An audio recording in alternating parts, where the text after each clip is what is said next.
Hello hi नमस्ते स्वागत छ हाम्रो पूर्वेली किचन युट्युब च्यानलमा। आज फेरि म आएको छु है तपाईहरुको माझमा मटन करीको रेसिपी लिएर। आज चाहिँ म मटन करी छुट्टै तरिकाले बनाउने छु, किनभने मलाई चाहिँ यो मासु पाकिसक्दाखेरि अलि रातो रातो देखेको चाहिँ मलाई मन पर्दैन। त्यही कारण चाहिँ अनि म यो अलिक छुट्टै तरिकाले बनाउने छु, हेर्दै गर्नु होला। अनि यो चाहिँ यो मासी भएको चाहिँ एउटा मात्रै परेछ। मलाई चाहिँ मन पर्ने यो मासी हो, तर छैन, एउटा मात्रै परेछ। कुन पोकोमा छ होला। मटनहरु चाहिँ एकैचोटी किनेर राख्छु, मटन अनि पोकहरु सबै एकैचोटी किनेर राख्ने गरेको छु। अनि त्यही कारण चाहिँ अब कुनमा परेको छ थाहा छैन। यहाँ चाहिँ एउटा मात्रै परेछ। यी सबै फल मासु जस्तो मात्र रहेछ। अनि अब त्यही हो, यहाँ चाहिँ अब मटन के हो, छाला भएको मटन पाउँदैन, छाला उतारेको मात्रै पाउँछ। फर्स्टमा त म काटेर अनि धुन्छु, काटेर धुएर पानी मजाले तार्नु दिएर अनि म अर्कै तरिकाले बनाउँछु है त। आज म रेसिपी चाहिँ शेयर गर्छु है त बनाउने बेलामा चाहिँ। अनि तपाईहरुले त्यही अनुसारको बनाउनु होला। म चाहिँ मसलाहरु धेरै मसला हालेर बनाउँदिन, किन मलाई त्यति धेरै मसलाको वासनाहरु चाहिँ मन पर्दैन। मसला हाल्छु तर थोरै, आफ्नै घरमै बनाएको। म पकेटको मसला कुनै पनि हाल्दिन। आफैले नै किन्ने, 12 मसला बनाउने आफैले, अनि भुट्ने, अनि मजाले आफैले मिक्सरमा पिनेर राख्ने। एकदमै मसिनो होइन, दरदराउँदो पिनेर राख्ने। आफूलाई चाहिने बेलामा चाहिँ थोरै युज गर्ने। यसरी आफैले सबै मसला किन्ने अनि केलाउने, अनि त्यहाँदेखि चाहिँ थोरै भुटेर अनि आफैले मिक्सरमा मिक्स गर्ने, आफैले मसला बनाउने, अनि एकदमै राम्रो हुन्छ। अब म यो काट्न थाल्छु है त। अब चाहिँ काटेर चाहिँ मजाले धुन्छु म। अब म काट्न थाल्छु।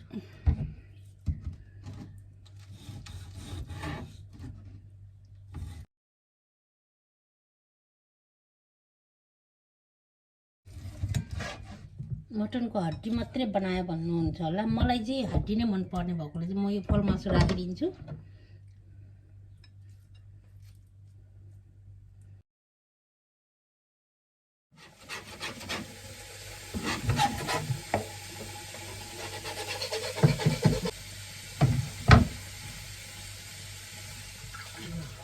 धुएर मजाले अलिकति मनतातो पानीमा चाहिँ पखालेको छु, एकदमै सफा भएको छ।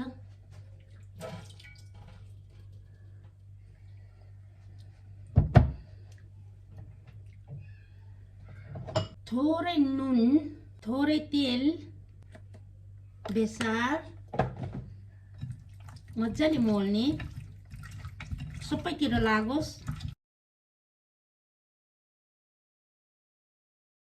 अब योलाई चाहिँ यसरी राखिदिउँ, एकछिन राखिदिउँ, मेरो हात धोइदिउँ। ल मैले चाहिँ एउटा टमाटर लिएको छु, अलि ठुलै टमाटर लिएको छु मैले। अनि एउटा प्याज, मिडियम साइजको एउटा प्याज लिएको छु, र 5 केसरा लसुन, अनि 1.5 इन्चीको अदुवा। योलाई चाहिँ मजाले पेस्ट बनाउने, खलमै पिनेर पेस्ट बनाउने।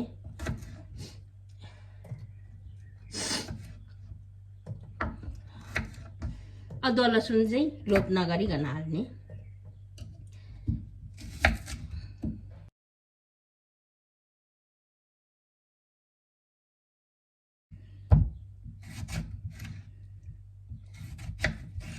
टमाटर चाहिँ 4 भाग मात्रै पारिदिन्छु म, किनभने यो बोक्रा चाहिँ भरै पाक्दाखेरि चाहिँ बोक्रा सट्टै निकाल्नु फाल्नुलाई।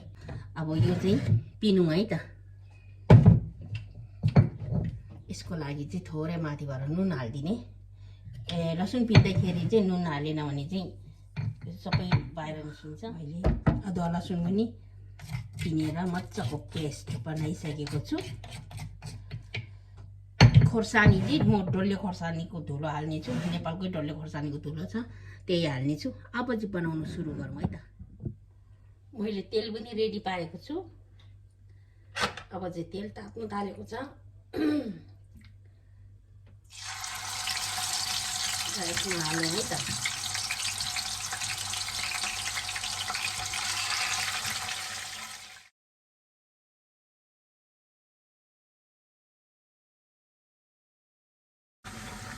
थोरै तेलमा फ्राई गर्ने अब यसरी।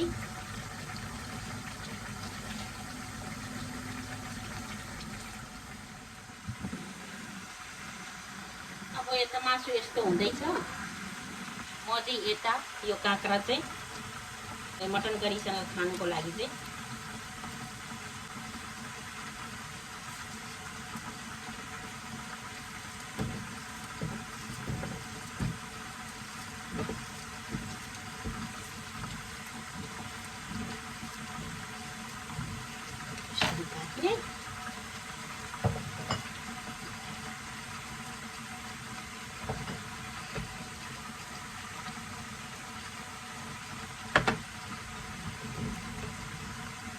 नुन लगाएर चाहिँ एकछिन राखिदिने। अब हाम्रो यो मासु हेरौँ है त। अब चाहिँ पानी सबै सुकिसकेको छ मासुबाट। अब तेल मात्रै बचेको छ। धेरै खार्ने होइन, यतिको भएपछि अब निकालिदिने। अब पानी सबै सुकिसकेको छ यो।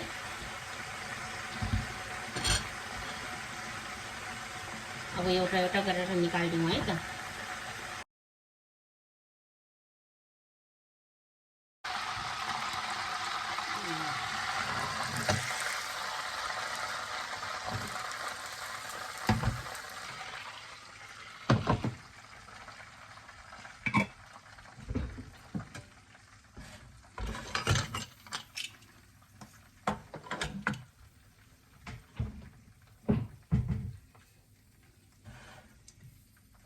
अब यो चाहिँ कुकरमा पकाउनु पर्ने हुन्छ र तेल चाहिँ म यही युज गर्छु।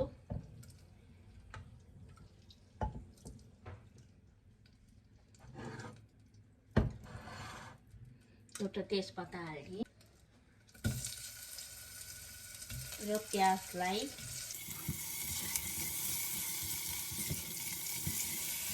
हालेको छु, तेजपत्तालाई हालेको छु र यसलाई यस्तो चलाइदिने।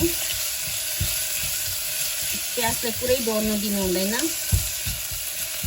थोरै नरम मात्रै हुनु दिने।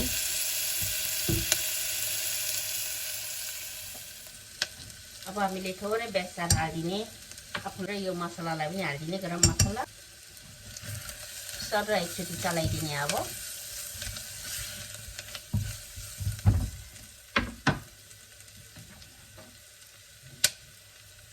अब यो मासुलाई पनि हालिदिने।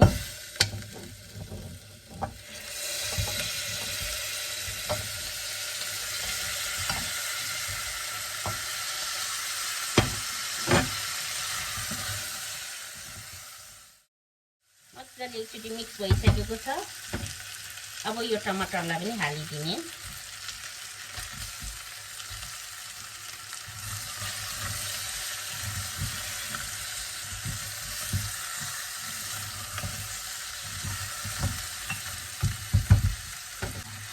अब हालिदिउँ हाम्रो अदुवा लसुन कुटेकोलाई।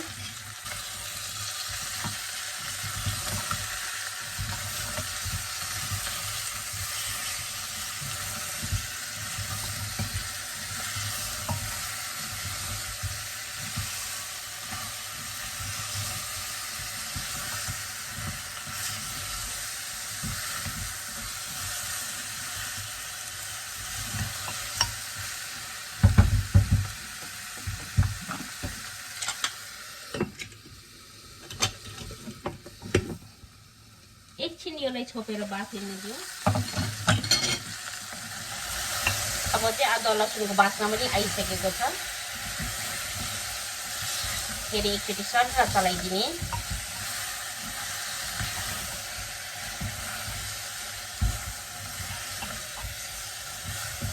अब आफूलाई कतिको पिरो खानु मन लाग्छ त्यतिको खोर्सानी हालिदिने। मैले चाहिँ डल्ले खोर्सानीको धुलोलाई हालिदिएको छु।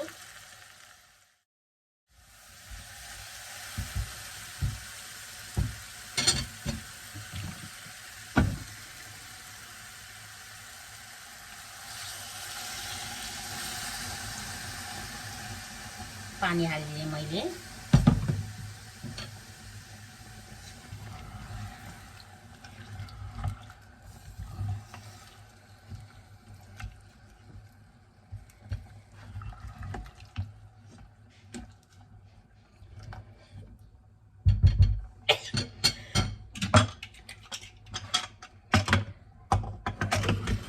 अब चाहिँ सिटी हान्ने है त।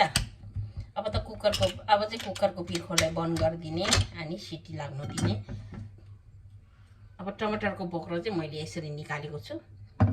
अनि तरकारी एकदमै सफा हुन्छ, जुनै तरकारी पनि यसरी बनाउनु। हाम्रो मासु यहाँ पाकिरहेछ। अनि यहाँ चाहिँ अब यसमा चाहिँ पानी यति निस्किसकेको छ। यो पानीलाई फालिदिने। योलाई चाहिँ केही नगर्ने, एकदमै सिम्पल।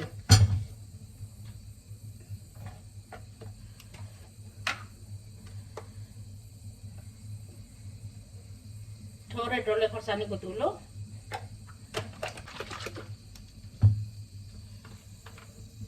अनि यो सलाद सस।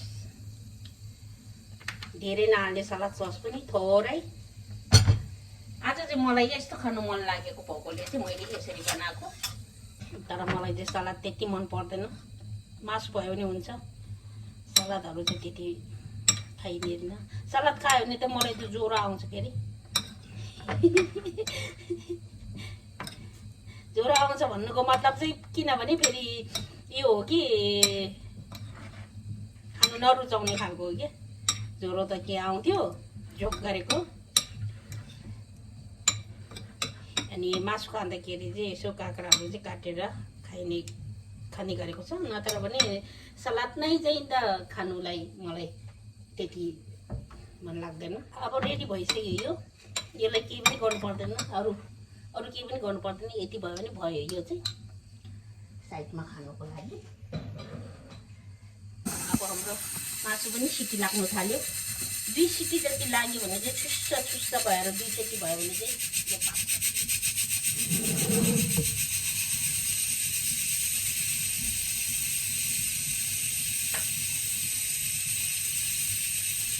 अस्ति नै म फ्रान्स जाँदाखेरि चाहिँ मैले फ्रान्सबाट खसीको मासु ल्याएको थिएँ।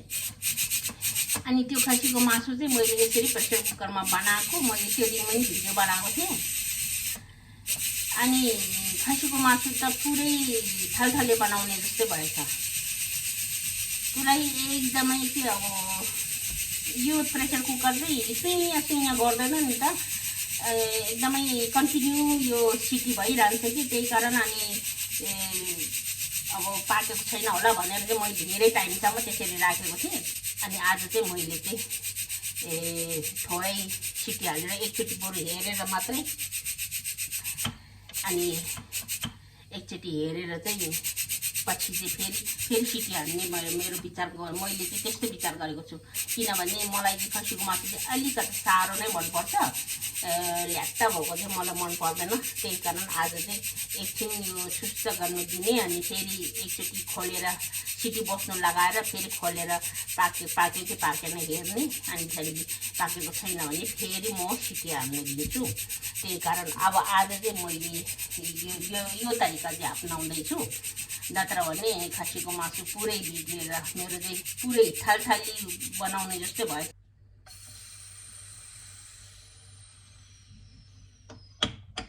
ल मैले चाहिँ यो कुकरको सिटी चाहिँ बस्नु लगाएँ। अब हेरौँ यस्तो भएको छ, कतिको पाकेको छ कि हेरौँ।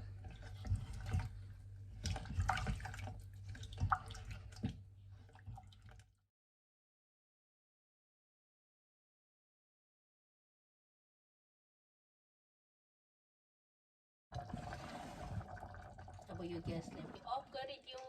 अब सर्भ गरौँ है त।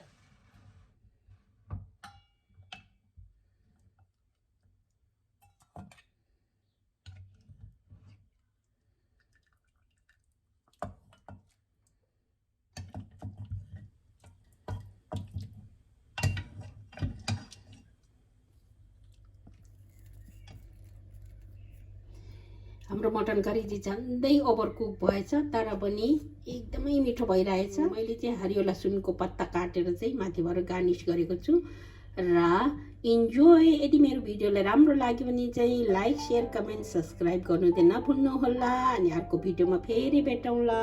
बाई। अब चाहिँ तातो तातो खाना खानेछु मटन करीसँग।